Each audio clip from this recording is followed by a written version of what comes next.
Hello and welcome to Perspectives for Wednesday, June 8th. It would be a disaster to end a wedding celebration drinking tea instead of wine, according to Pope Francis. That was one comment he made during his general audience today, but he wasn't actually trying to tell people how to throw a wedding party. He was explaining the significance of Jesus' first public miracle and how it is an invitation to all Christians. Catholic News Service has more on his catechesis.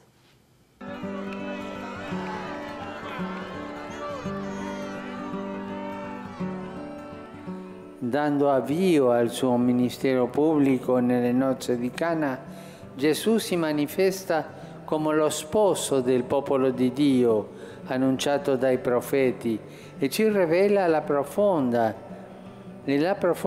della relazione che ci unisce a Lui.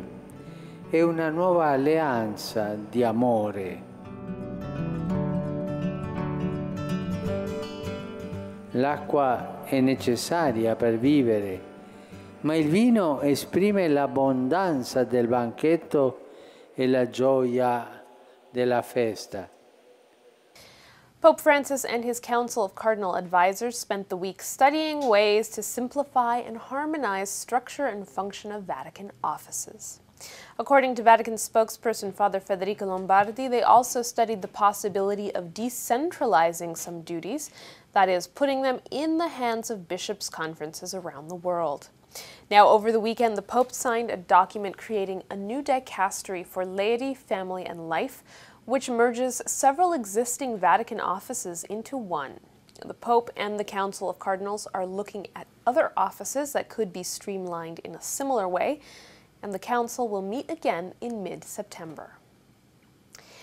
In Canada, as Bill C-14 on doctor-assisted dying, or euthanasia, is studied in Senate, several bishops are speaking out about the risks that come with this proposed law and how to deal with this new legal reality in Canada. In an op-ed published in an Ottawa paper, Archbishop Terence Prendergast of Ottawa says medical doctors of various backgrounds are troubled by the bill because it goes against the Hippocratic oath that they took when they became doctors. He says the legislation is not about improving palliative care or comforting and caring for the terminally ill, but the exact opposite. He goes on to say we have a right to life and medical care, not a right to die or a right to force someone to kill us, adding that doctors with moral qualms about ending someone's life face a dilemma. Quote, if they cannot live their convictions of conscience in their vocation as healers, if they are forced to be agents of death and not life, if freedom of conscience is disregarded as meaningless, then society faces the danger of a moral death. Meanwhile, Archbishop Anthony Mancini of Halifax released a letter to the faithful of his archdiocese calling on Catholics to learn how to live the faith in a context that does not see merit in Christian values. He said now that medical assistance in dying is legally accepted, as Catholics, we must learn to live our faith in this present unwelcoming culture which promotes death rather than respect for life.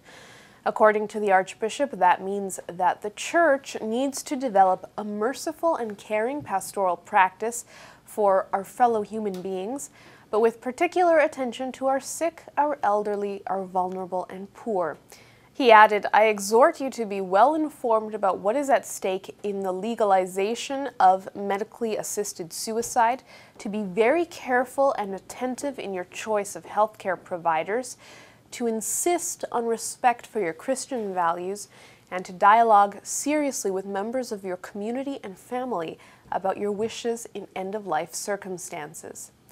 He went on to say, I call upon every priest, deacon, religious, and lay pastoral minister to work with the faithful at establishing a parish-based pastoral ministry of care and compassion for all those in need in our communities.